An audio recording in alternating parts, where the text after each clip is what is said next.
안녕하세요. 저는 30대 여자입니다. 저는 결혼에 대한 환상에 부풀어 제대로 사리분별도 못하다가 최근에 아주 정신 번쩍 들게 한 사건이 있어서 사연까지 보내게 됐습니다. 저는 연애 경험이 별로 없어요. 핑계로 들리실 수도 있지만 그럴 수밖에 없었던 게 엄청 보수적인 집안에서 자랐습니다. 저희 집안은 요즘은 찾아보기 힘들 정도로 아주 고지식한 집안이거든요. 어느 정도냐면 저희 집은 대대로 장남이 부모님을 모시고 살았어요. 저희 집에서는 너무 당연한 일이었기 때문에 어머니는 아버지와 연애할 때부터 이미 각오하고 계셨답니다. 저희 아버지가 장남이셨거든요. 그래서 지금도 할머니, 할아버지와 함께 살고 계십니다. 심지어 제가 태어났던 당시에는 증조 할머니도 살아계실 때라 4대가 모여 살았다고 하더라고요. 그런데 집안에 문제가 하나 있었습니다.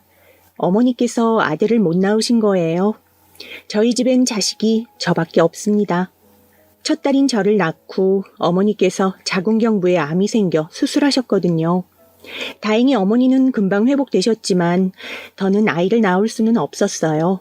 워낙 고지식한 집안이라는 걸 아는 주변 사람들은 어머니가 혹시나 할머니, 할아버지에게 모진 시집살이라도 당하는 거 아닌가 걱정하는 사람들도 있었대요. 다행히도 그렇지는 않았습니다.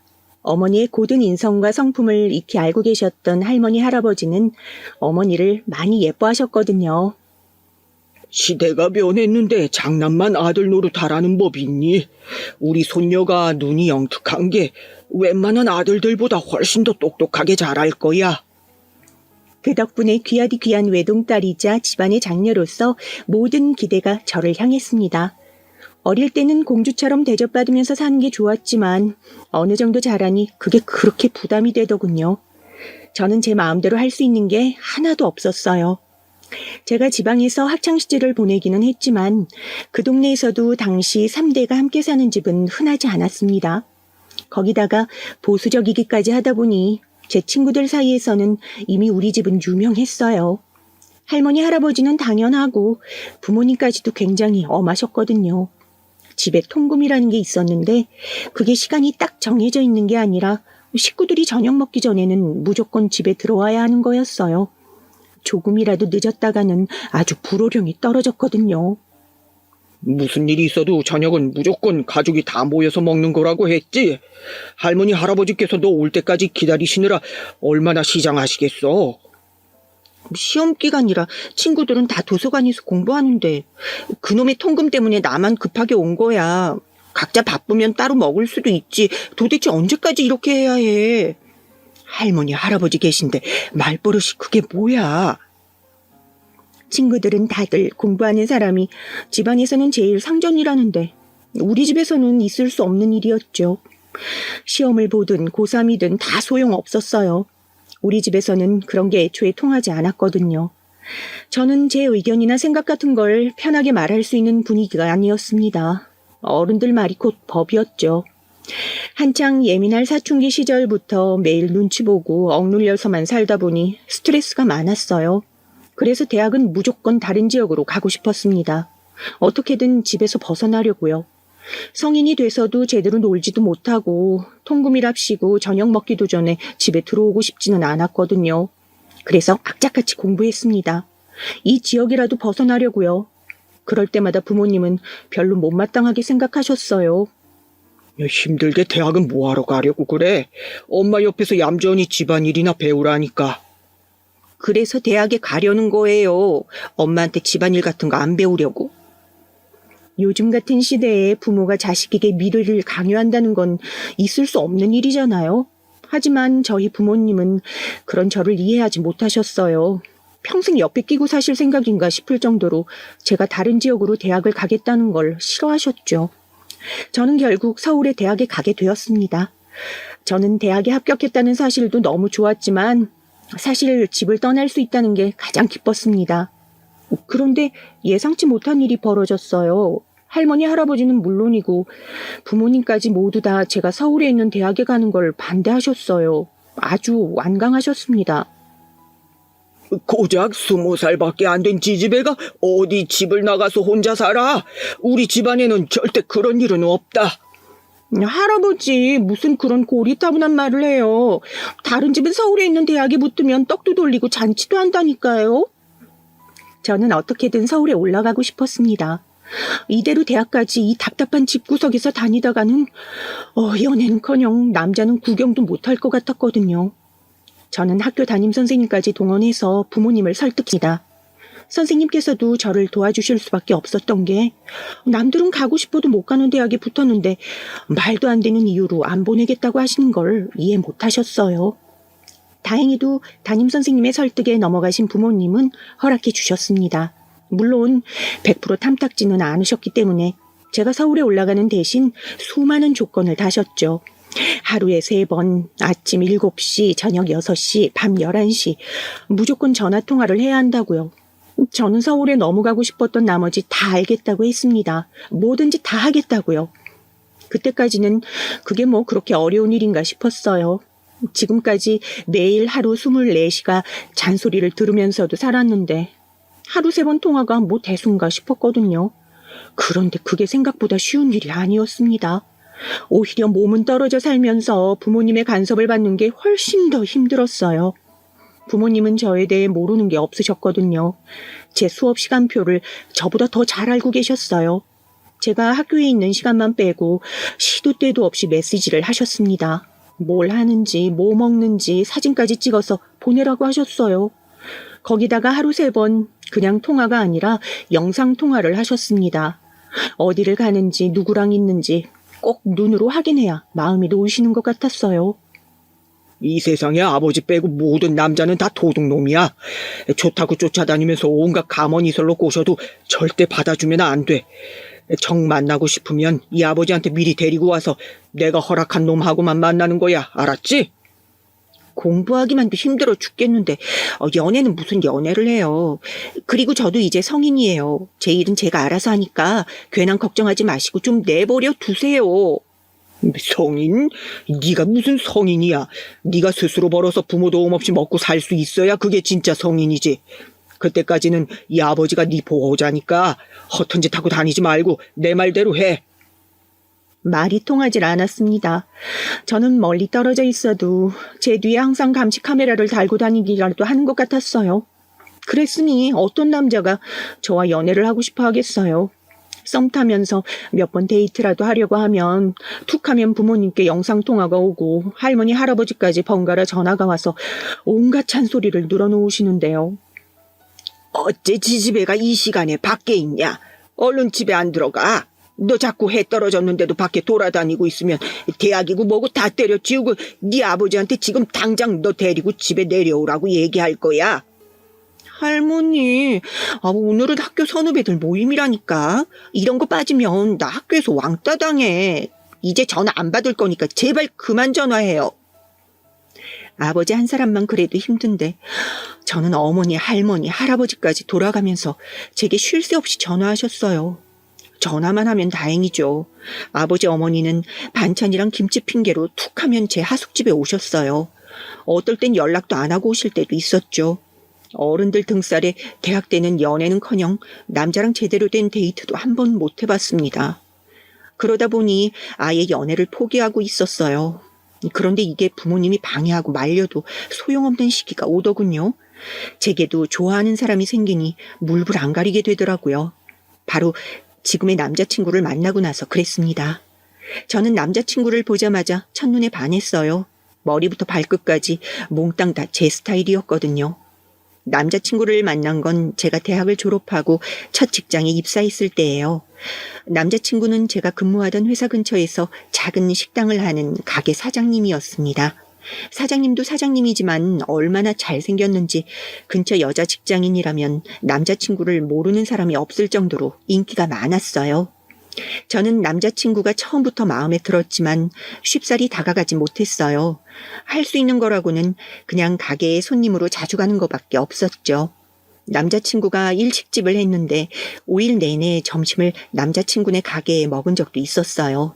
그래도 그게 효과가 있었나 봐요. 워낙 자주 가다 보니 언제부턴가 남자친구가 저를 알아보더군요. 단골이라고 서비스까지 챙겨주었어요. 저는 보면 볼수록 남자친구가 너무 좋았습니다. 그런데 믿기지 않는 일이 제게도 생기더군요. 글쎄, 남자친구가 제게 데이트 신청을 먼저 했어요. 평소 저를 눈여겨봤다나요? 저는 그 순간 그냥 앞뒤 잴 것도 없이 남자친구에게 빠져들었습니다. 남자친구와 제가 운명이라고 생각했어요. 연애를 시작하자 저는 남자친구가 더 좋아졌습니다. 남자친구는 제가 지금까지 살아온 방식과는 달리 굉장히 자유분방하고 말에 거침이 없는 사람이었어요. 그런 모습이 제 눈에는 남자다워 보였습니다. 매일 이거 하지 말아라, 저거 하지 말아라 잔소리만 하는 우리 집안 남자들하고는 차원이 달랐으니까요. 남자친구는 식당을 운영하다 보니 저와 생활 패턴이 많이 달랐어요.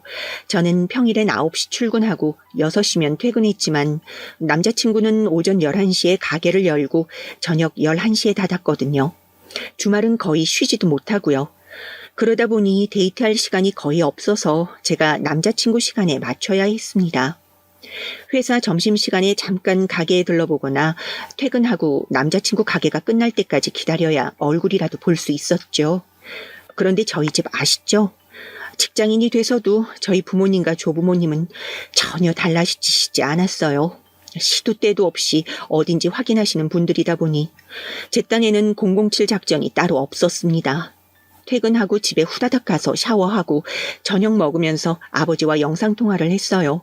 그러고는 피곤하다고 침대에 누워 잔다고 하고서는 전화를 끊었습니다. 그래야 부모님이 안심하셨으니까요. 그러고 진짜 잤냐고요? 아니요. 저는 곧바로 다시 화장하고 나와서 남자친구를 만나러 갔습니다. 아주 중노동이 따로 없었어요. 하지만 그 정도로 남자친구가 좋았습니다. 부모님의 이야기도 다 무시할 정도로요. 고지식한 우리 집안에 대해 주변이 이야기하면 보통 다른 친구들이나 지금까지 썸 탔던 남자들은 저희 부모님보다 오히려 저를 더 이해 못했어요. 굳이 힘들게 그 나이까지 뭐하러 부모님 말씀을 잘 듣냐고요. 그냥 하고 싶은 대로 하고 살라고요. 하지만 저는 거짓말이라도 부모님 마음 편하게 해드리는 게 더 편했습니다. 굳이 안 들어도 될 잔소리까지 들으면서 싸우고 싶지는 않았거든요. 저는 당연히 제 남자친구도 이해 못할 거라 생각했어요. 그럴 만한 게 굉장히 자유분방한 사람이었거든요. 그런데 제 남자친구는 특별한 사람이었습니다. 그런 제 상황을 다 이해해 주더라고요. 심지어 저희 부모님 입장까지 생각해 줬어요. 나 같아도 자기처럼 예쁜 딸내미 있으면 매일 졸졸 쫓아다니면서 단속할 것 같은데 세상에 얼마나 나쁜 놈들이 많아. 거기서 내 딸 지키려면 그 정도는 해야지. 내 나이도 이제 30인데 남자를 만나야 연애도 하고 결혼도 하고 그러지. 근데 어린애도 아니고 딸한테 일일이 간섭하는 처가 식구들을 어떤 남자가 좋아하겠어. 나는 그런 처가 식구들 너무 좋은데? 얼마나 자식이 귀하고 소중하면 그러겠어. 나는 오히려 그렇게 소중하게 잘 키워주셨으니까 나도 더 자기한테 잘해야겠다는 생각이 드는데? 세상에 이렇게 이해심이 많은 남자가 어디 있나 싶었습니다. 남자친구는 마치 저를 위해 누군가 보내준 사람처럼 제 이상형에 딱 들어맞았어요. 그뿐만이 아니었어요. 저를 얼마나 생각하는지 가게 일이 바쁘지 않을 땐 퇴근하는 저를 보러 와서 집까지 데려다주고 다시 가게로 가는 일도 허다했어요. 차도 없는 사람이 매번 택시로 왔다 갔다 한 거죠. 그리고 주말에 가게 일 때문에 저와 놀아주지를 못하니 식당에서 만든 음식을 집에 배달까지 보내주곤 했습니다. 이러니 제가 남자친구에게 어떻게 빠지지 않을 수가 있었겠어요. 지금 생각해보면 제가 참 순진했어요. 아무래도 연애 경험이 없다 보니 남자 볼 줄 모르는 거였죠. 왜냐고요? 남자친구의 진짜 모습이 슬슬 드러나기 시작했거든요. 어느 날이었습니다. 그날도 마찬가지로 어머니와 영상통화를 마치고 잘 준비를 하고 있었는데 제 친구에게 연락이 왔어요. 저희 회사 근처에 일이 있어서 왔다가 저녁을 못 먹어서 제 남자친구네 가게에 들를까 했더니 마침 가는 날이 장날이라고 가게 문이 닫혔다며 아쉬워하더라고요. 저는 친구에게 남자친구가 일이 있어 문을 닫았다고 말하고는 전화를 끊었습니다. 하지만 이상했어요. 남자친구는 제가 괜찮다는데도 굳이 퇴근한 저를 집까지 데려다주고 다시 가게로 돌아간다고 했거든요. 문을 닫는다는 말은 전혀 없었는데 좀 이상했습니다. 저는 순간 남자친구에게 전화해서 왜 갑자기 가게 문을 닫았냐고 확인하고 싶었지만 꼭 참고 연락하지 않았어요. 매일 제 일거수일투족을 확인하는 부모님에게 그렇게 질려놓고 저도 부모님처럼 똑같이 남자친구에게 하고 싶지 않았거든요. 남자친구를 믿기로 했습니다. 제가 누구보다 제 남자친구를 잘 알잖아요. 저를 일부러 속일 사람이 아니었습니다. 분명 급한 일이 생겨서라고 생각했어요. 절대 남자친구를 의심하고 싶지 않았으니까요. 그런데 처음부터 의심해야 했습니다. 알고 보니 남자친구는 제게 거짓말을 하고 있었더라고요. 그것도 아주 자잘하게 여러 번 말이죠. 친구에게 연락 왔었던 날 남자친구는 급한 일이 있었던 게 아니라 제게 가게에 간다고 거짓말하고는 클럽에 간 거였어요. 어떻게 알았냐고요? 제가 며칠 뒤 점심때 남자친구네 가게에 갔다가 가게에서 일하는 직원들이 제가 화장실 안에 있는 걸 모르고 자기들끼리 이야기하는 걸 우연히 들었어요. 오늘 사장님 클럽 가는 날이잖아.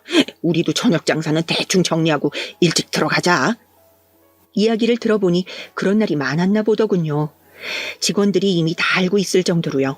남자친구가 친구들이랑 클럽 약속이 있는 날은 일찍 문을 닫고 직원들까지도 일찍 퇴근시켜준다고 직원들끼리 신나서 이야기하고 있었어요. 저는 처음 듣는 이야기였습니다. 그리고 생각도 못했어요. 남자친구는 저보다 4살이 많아요. 30대 중반이 넘었는데 아직도 클럽에 다닌다는 게 이해가 되질 않았죠. 그것도 가게 입구에 버젓이 11시 마감이라고 적어놓고는 사장이라는 사람이 자기 멋대로 가게 문을 닫고 클럽에 가다니요. 저는 도무지 그냥 넘어가 줄 수 없었습니다. 사실 확인을 해야 했어요. 자기, 나한테 거짓말하고 클럽 자주 갔더라? 가면 간다고 말을 하면 되지 왜 말 안 하고 다녔어? 자기야, 친구들 모임이라 어쩔 수 없었어. 그리고 내가 클럽 가서 무슨 나쁜 짓이라도 하려고 거짓말한 게 아니라 자기는 부모님이랑 약속한 통금 시간 때문에 매일 일찍 집에 들어가는데 나만 혼자 놀러 가는 게 미안해서 그런 거야. 나한테 거짓말하고 클럽 간 것도 완전 실망이지만 명색이 가게 한다는 사람이 영업시간도 안 지키고 마음대로 행동하면 어떡해? 사장이 그렇게 불성실하면 일하는 직원들이 열심히 하겠어? 역시 내 여자친구는 이렇게 생각이 깊다니까. 내가 생각이 짧았어. 다신 안 그럴게. 미안해, 자기야. 남자친구는 실수였다고 다신 그러지 않겠다고 약속했습니다. 저는 그때까지만 해도 그럴 수 있다고 생각했어요. 워낙 춤추는 것도 좋아하고 친구들이랑 어울리는 걸 좋아하는 사람인데 매일 장사한다고 밤까지 일했으니 그럴 기회가 많지 않았을 테니까요. 남자친구가 매일 가게 문을 멋대로 닫고 클럽에 가는 것도 아니었고 어쩌다 친구들 모임이라 한번 간 거라고 하니 이해해주자 싶었습니다. 그런데 알고 보니 그게 다가 아니었습니다. 제 남자친구는 그냥 춤추는 걸 좋아하고 친구들과 어울리는 걸 좋아하는 정도가 아니라 완전 클럽 죽돌이였더라고요. 남자친구가 저를 항상 일찌감치 집에 데려다 준 이유가 있었어요. 밤에 노는 걸 굉장히 좋아하는 사람이었더군요. 지금까지 저에게 안 그런 척 숨긴 거였죠. 그날은 마침 토요일이었습니다. 제가 다니는 회사는 퇴근도 칼이고 주말 출근도 거의 없는데 회사에 급한 일이 생겨서 제가 갑자기 출근하게 됐어요. 밥도 못 먹고 늦게까지 일했죠. 일이 끝나자 배도 너무 고프고 남자친구도 보고 싶었어요. 그래서 저는 연락도 안 하고 남자친구네 가게로 불쑥 찾아갔습니다. 한창 바쁠 시간일 것 같아 가게도 도와줄 겸 해서요. 가게가 주말은 워낙 바빠서 거의 만나지를 못하는데 주말에 만날 생각하니 저는 설레기까지 하더라고요. 그런데 가게 문이 굳게 닫혀 있었습니다. 저는 그 순간 아차 싶었어요. 남자친구가 제게 한 말이 그냥 그 순간만 모면하려고 한 거짓말이었던 거죠. 저는 당장 남자친구에게 전화했습니다. 제가 출근한 사실을 아예 모르고 있을 테니 저는 집이라고 하면서 어디냐고 물었어요. 어디긴 어디야. 당연히 가게지. 자기야, 나 지금 너무 바쁘니까 이따가 전화할게. 또 클럽인지 술집인지 주변이 아주 시끄럽더군요. 분명 여자들 목소리까지 들렸어요. 남자친구는 가게라고 거짓말하면 주변에서 여자 소리가 들려도 다 손님이겠거니 하고 제가 넘어가 줄 알았나 봅니다. 저는 화가 나서 소리를 버럭 질렀습니다. 가게는 무슨 가게야? 내가 지금 가게 앞인데 너 도대체 지금 어디야? 오빠고 남자친구고 간에 너무 화가 나서 말이 막 나오더군요. 욕도 할 뻔한 걸 간신히 참았습니다. 제가 그렇게까지 소리 지르는 걸 처음 본 남자친구는 결국은 이실직고를 하더군요. 친구들이 나오라고 해서 술 한잔 먹고 클럽에 가려고 했다네요. 저는 남자친구에게 지금 당장 가게로 오라고 소리 질렀습니다. 남자친구는 아주 똥줄이 탔는지 후다닥 가게로 튀어왔더군요. 그런데 술에 잔뜩 취해서 한다는 말이 기가 막혔습니다. 어쩜 30도 훌쩍 넘긴 남자가 이렇게 철이 없을까 싶을 정도로요. 나도 안 가려고 했지. 근데 친구들이 딱 한 잔만 하자고 하더라고. 나더러 자꾸 이렇게 안 나오면 이제 벌금까지 내게 할 거라고 하더라니까. 남자친구는 제가 어떤 기분일지 전혀 모르고 있는 것 같더라고요. 저는 남자친구에게 실망해서 너무 화가 나는데 남자친구는 별일 아니라고 생각하는 것 같았어요. 친구가 가게를 하는데 가게 문까지 닫고 술 먹으러 오라고 하는 게 그게 친구야? 자기야, 아무리 화가 나도 그렇지 내 친구들한테 어떻게 그런 말을 해? 친구들이야 당연히 내가 보고 싶으니까 한 말이지. 남자친구는 잘못은 자기가 해놓고 적반하장으로 나오더군요. 오히려 쌀쌀맞게 말하는 제게 서운하다네요. 저는 화가 나다 못해 어이가 없었습니다. 심지어 철없는 자식을 둔 부모 마음이 뭔지도 알 것만 같은 느낌이었죠. 왜 있잖아요. 말 더럽게 안 듣고 자기 멋대로 하는 사춘기 자식 같은 느낌이랄까요? 아무리 그래도 이 가게 자기 직장이잖아. 사장으로서 책임감 가지고 일해야지. 자꾸 이렇게 영업시간 안 지키고 멋대로 장사하면 단골 손님들도 발길 끊긴다니까. 진짜. 자기는 부모님 잔소리 싫다면서 어쩜 그렇게 똑같이 하냐. 꼭 여자친구가 아니라 우리 엄마 같다. 듣기 싫어. 그만 좀 해. 그 순간 저는 마음에 상처를 입었습니다. 거짓말까지 하고 철없이 군 게 누군데 오히려 남자친구가 제게 질렸다는 듯 모진 소리를 퍼부었으니까요. 그날 이후 저는 남자친구에 대해 다시 한번 생각했습니다. 남자친구가 너무 좋은 건 맞지만 철없는 남자와 정말 이대로 연애를 이어가는 게 맞나 싶었죠.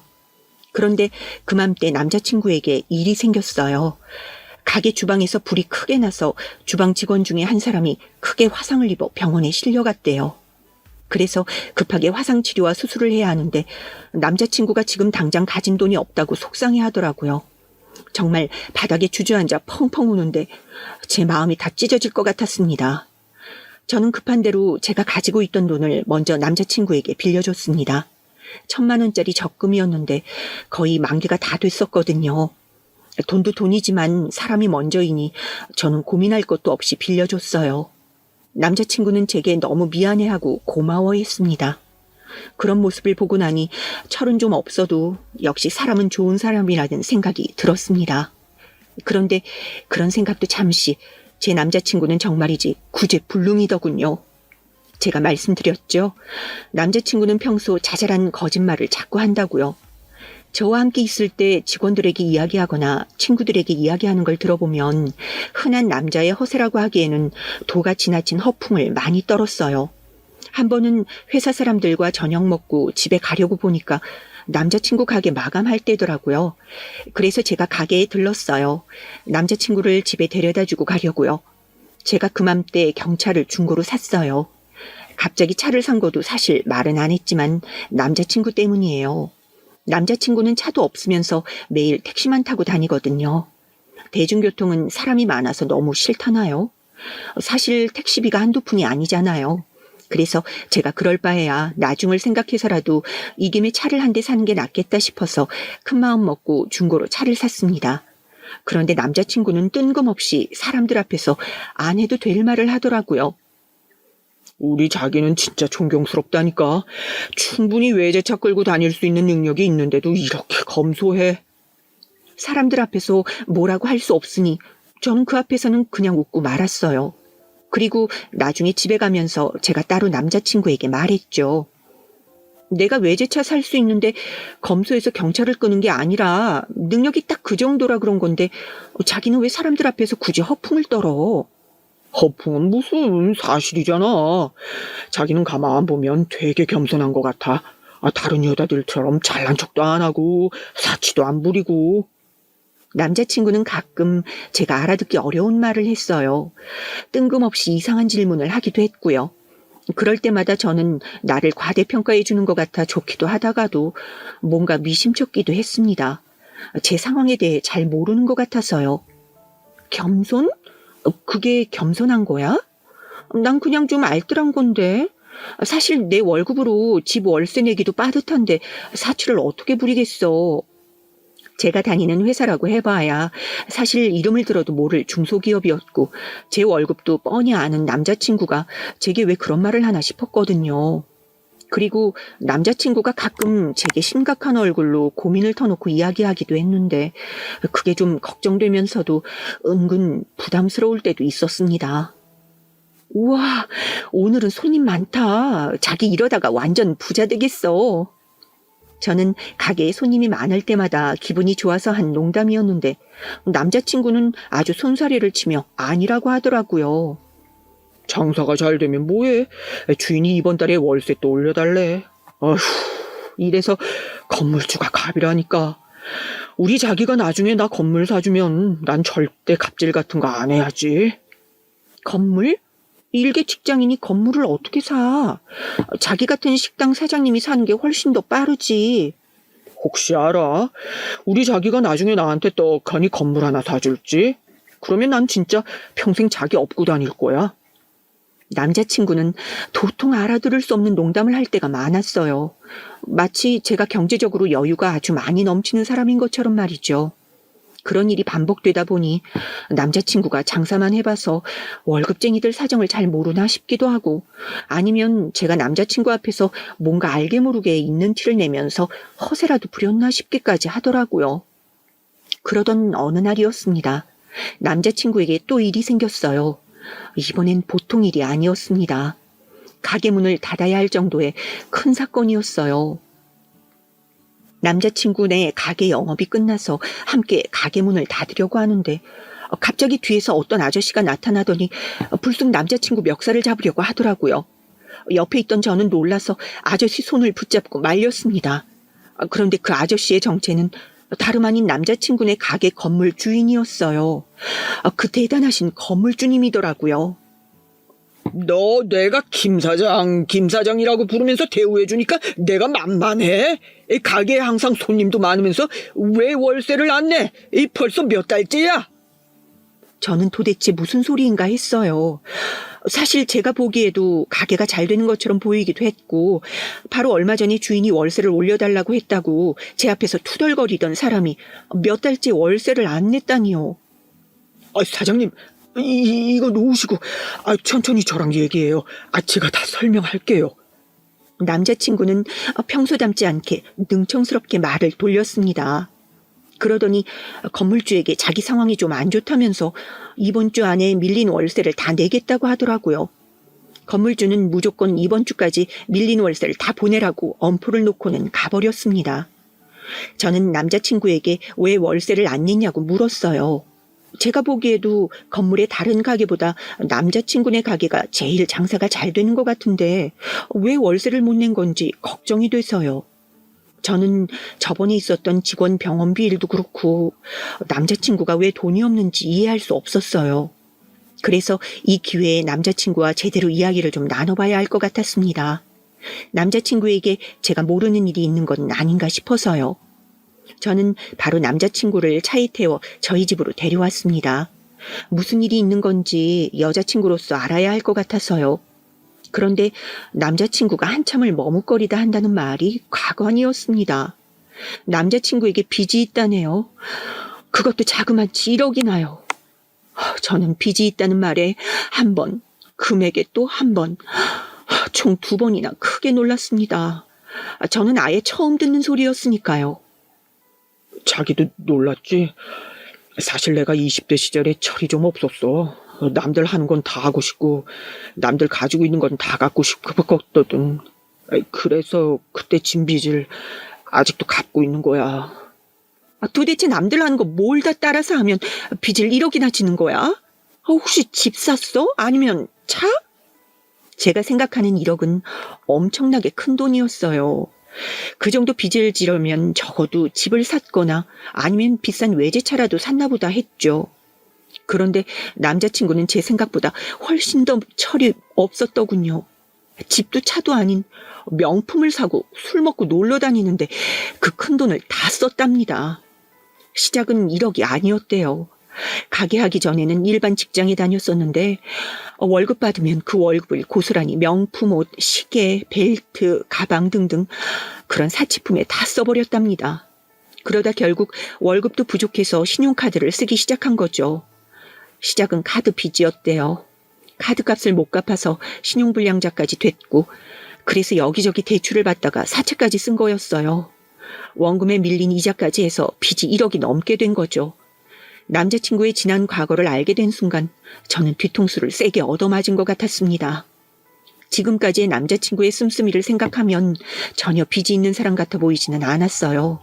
매일 택시만 타고 다니는 것뿐만이 아니라 본인한테 투자하고 치장하는 데에는 돈을 아끼진 않았거든요. 사실 저도 아니랬던 게 30대 중반의 젊은 나이에 자기 식당을 차릴 정도면 건실한 청년 사장님인 줄 알았어요. 겉으로 보기에는 가게도 제법 잘 되는 것처럼 보이기도 했고요. 제가 사람을 잘못 봐도 아주 잘못 봤더군요. 저는 그럼 도대체 가게는 무슨 돈으로 차렸냐고 했어요. 그러자 하는 말이 제 입을 턱 막아버렸습니다. 글쎄 20대의 그 젊은 나이에 개인 회생을 하고는 신용불량자에서 벗어났답니다. 그런데 그런 큰일을 저지르고도 결국 깨달은 게 직장생활만 해서는 절대 큰돈을 벌 수 없겠구나랍니다. 그래서 직장을 그만두고 다시 대출을 받아 가게를 낸 거였어요. 그러니 가게가 아무리 잘 돼도 이자 갚는 데에만 허덕이고 있었던 거죠. 남자친구는 말 그대로 답이 없었습니다. 평생 빚더미에 앉아 버둥거리고 있었어요. 말 그대로 철없을 때 일이야.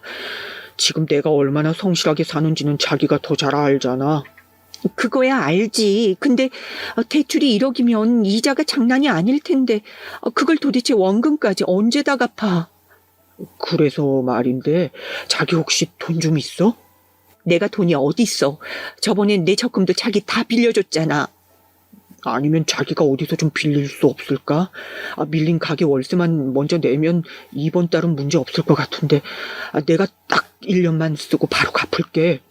말도 안 되는 소리 좀 하지 마. 자기 설마 지금까지 항상 이런 식으로 산 거야? 아무 계획 없이 빚에 허덕이면서? 도대체 어쩌려고 이래? 제 말에도 남자친구는 아랑곳하지 않았어요.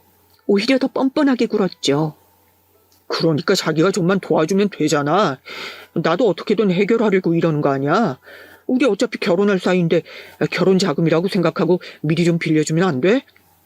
저는 정말이지 어이가 없더군요. 더는 남자친구를 참아줄 수 없었습니다. 저는 당연히 남자친구에게 헤어지자고 말할 참이었어요. 아무리 제 이상형에 가까운 남자라고 해도 미래가 뻔히 보이는데 결혼까지 할 정도로 제가 멍청하지는 않거든요.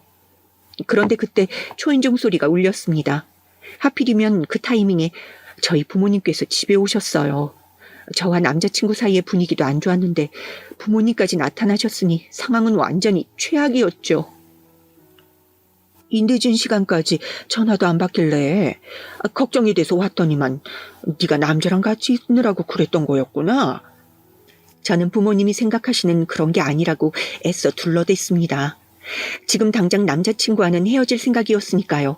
그런데 그때였습니다. 갑자기 남자친구가 허리를 숙여 부모님께 정식으로 인사를 하더라고요. 어머니 아버님 처음 뵙겠습니다.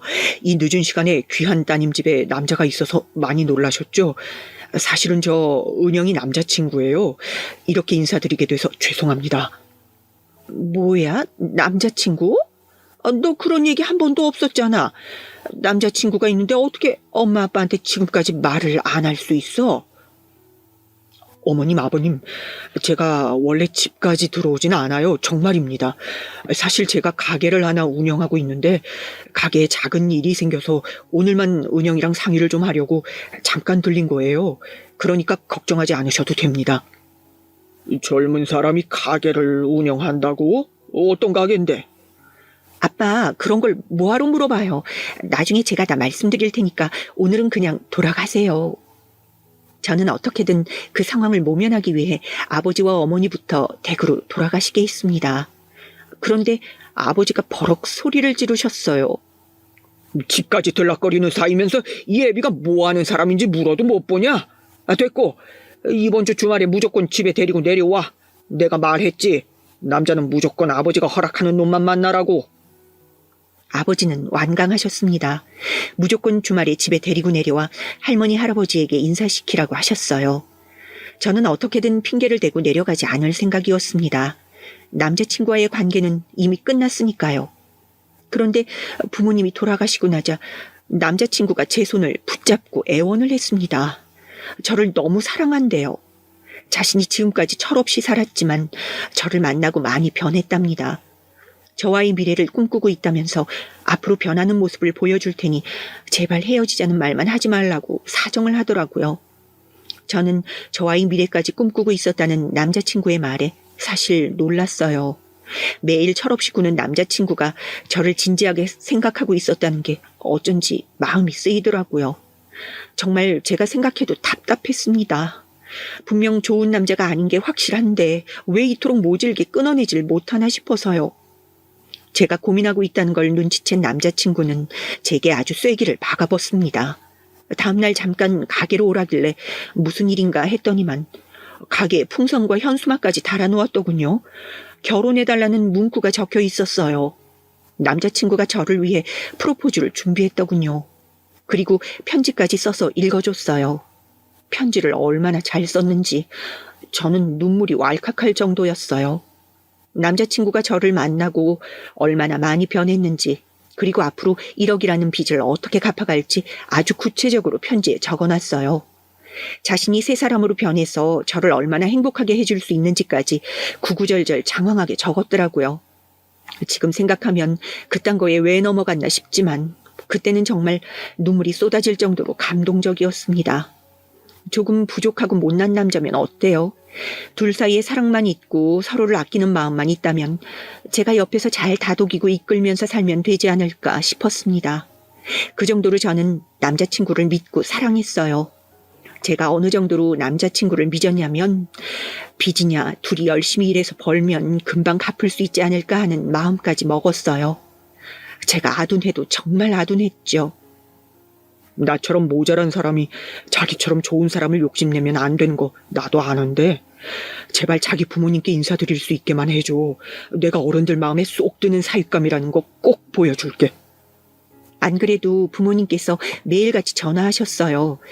그날 집에서 본 제 남자친구를 무지하게 궁금해하셨거든요. 당장 내려오라고 성하셨죠. 저는 끝까지 고민했습니다. 남자친구를 사랑하기야 하지만 걱정되는 게 한두 가지가 아니었거든요. 지금이야 변하겠다고 자신 있게 말하지만 사실 사람이 변하는 게 어디 쉬운가요? 저는 결국 고민 끝에 부모님을 믿어보기로 했습니다. 부모님께서 남자친구의 조건이나 성향을 다 들으시면 결혼은 물론이고 교제도 허락할 리 없었지만 정말 남자친구가 진심을 다해 어른들의 마음을 얻는다면 저도 다시 한번 남자친구와의 사이에 대해 진지하게 생각해봐도 될 것 같다고 느꼈어요. 저는 부모님 댁에 가기 전부터 긴장됐습니다. 남자친구도 남자친구였지만 부모님께서 얼마나 이것저것 꼬치꼬치 물으실까 걱정이 돼서요. 제가 남자친구에 대해 사실대로 다 이야기하면 부모님께서 많이 놀라실 게 뻔하니까요. 그런데 미리부터 걱정할 필요가 없었습니다. 남자친구가 알아서 자기소개를 아주 확실하게 해준 덕분에 제가 설명할 필요가 없었어요. 남자친구는 제가 알던 남자가 아니었어요. 자잘한 거짓말만 잘하는 게 아니라 그냥 인간 자체가 거짓인 사람이었죠. 남자친구는 굳이 우리 집에 인사 간다고 어디서 차까지 빌려왔더라고요. 그것도 벤츠를요. 저는 이런 비싼 차를 갑자기 왜 빌렸냐고 물었습니다. 자기 부모님 뵈러 가는데 벤츠 정도는 타고 가줘야지. 그래야 우리 예비 처가댁 식구들이 좋아하시지 않겠어? 돈 잘 버는 예비 사위라고 동네 자랑하기도 좋고. 진짜 자기 것도 아닌데 다 무슨 소용이야. 그리고 우리 부모님이랑 할머니 할아버지 그런 거 가지고 사람 판단하시는 분들 아니니까 괜한 짓 할 필요 없어. 그냥 자기가 평소 하던 대로 하면 돼. 제 말에 남자친구는 금방 또 시무룩해졌더군요. 자기 딴에는 저희 부모님께 잘 보이고 싶어서 그런 거라네요. 남자친구가 나쁜 의미로 그런 게 아니라는 건 저도 알지만 이미 남자친구의 철없는 행동에 저도 지칠 대로 지쳐 있을 때라 받아주기 힘들더군요.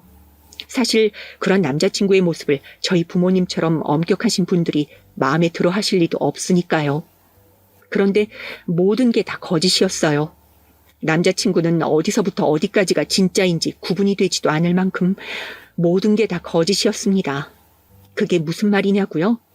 저희 부모님을 뵙기도 전에 제 남자친구라는 인간이 먼저 우리 집이 마음에 안 들었던 모양이더군요. 부모님 댁에 거의 다 도착했을 때의 일입니다.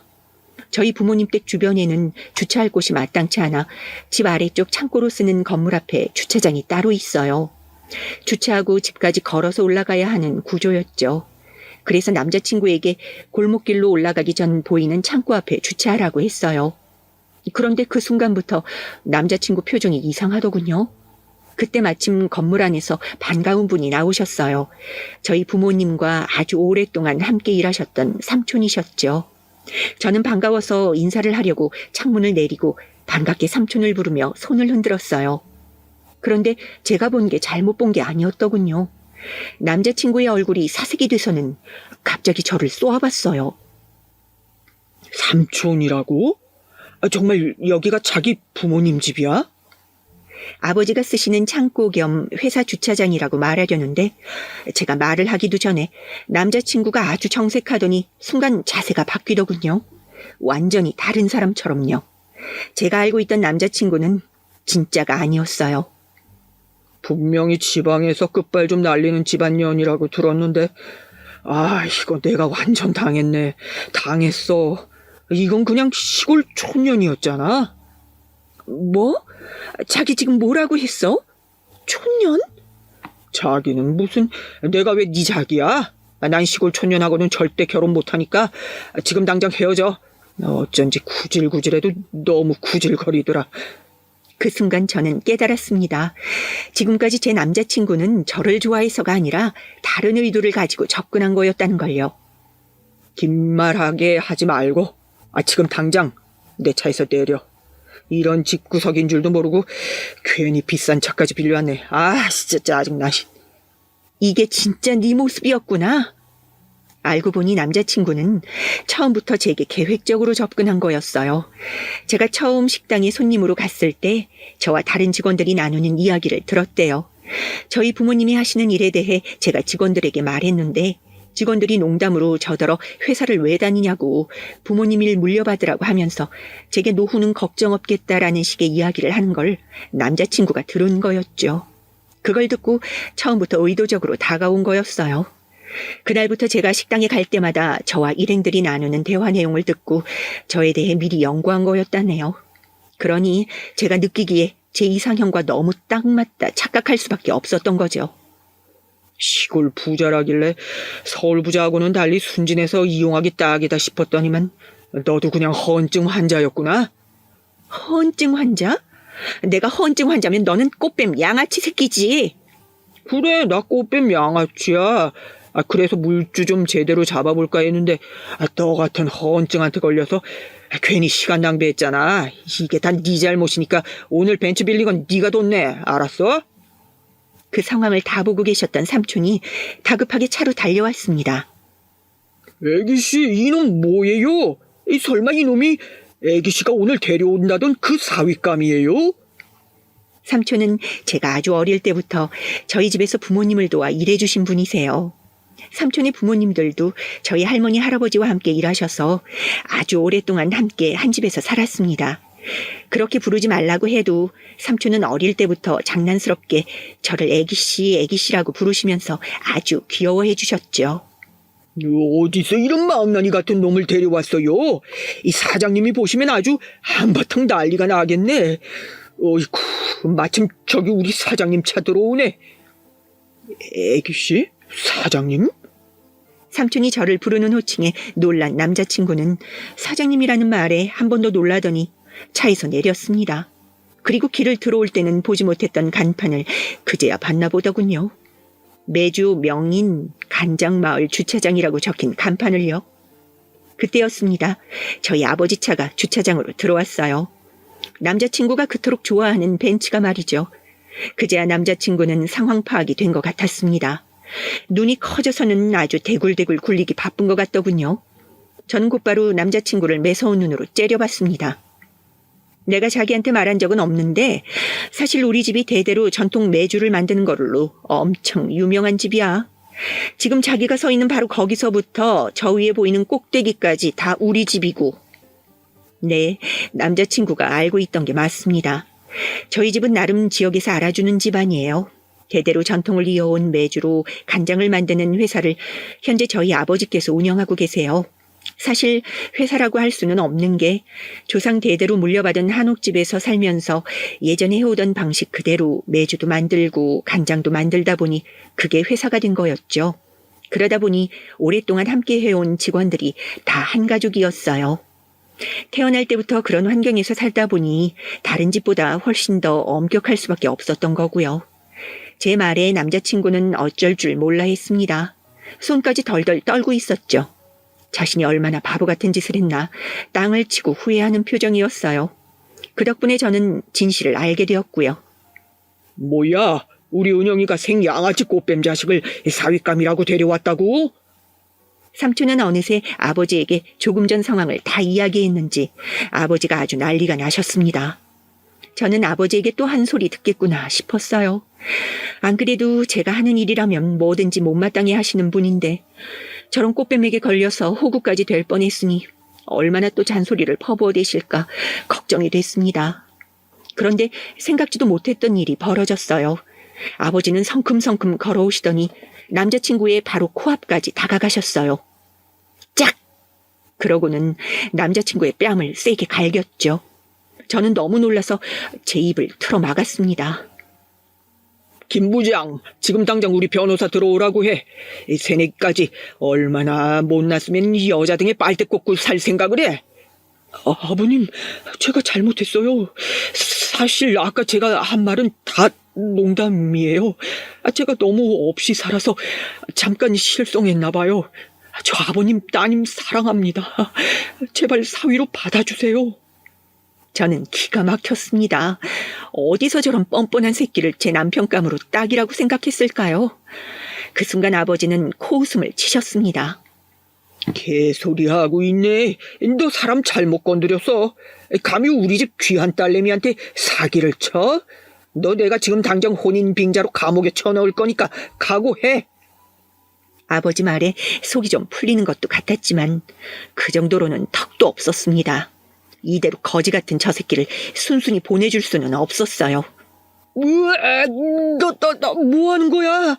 이 차 빌린 거라고 했잖아. 저는 아버지의 창고에서 간장을 한 통 가져와 그대로 운전석에 부어버렸습니다. 시트고 바닥에 전부 다 부어버렸어요. 내가 할 게 뭐야? 이 꽃뱀 새끼야. 네가 나한테 한 짓 생각하면 우리 아버지 간장도 아깝지만 이대로 얌전히 서울로 돌려보내기엔 내가 너무 억울해서 말이야. 저는 지난 몇 개월간의 일들이 떠오르면서 눈물이 왈칵 쏟아질 뻔했지만 꼭 참았습니다. 그리고 돌아섰어요. 그때 저를 바라보고 계시던 아버지께서 저를 꼭 안아주었습니다. 그리고 귀에 대고 잘했다고 한 통 더 가져다 부어도 된다고 속삭여 주셨어요. 순간 저는 웃음이 터지고 말았습니다. 그날 이후 어떻게 됐냐고요? 아버지는 정말 남자친구를 혼인 빙자로 고소했어요. 남자친구에게 수차례 전화가 왔지만 저는 받지 않았습니다. 그리고 얼마 뒤 회사 동료에게 들은 말인데 결국 남자친구 가게가 문을 닫았다네요.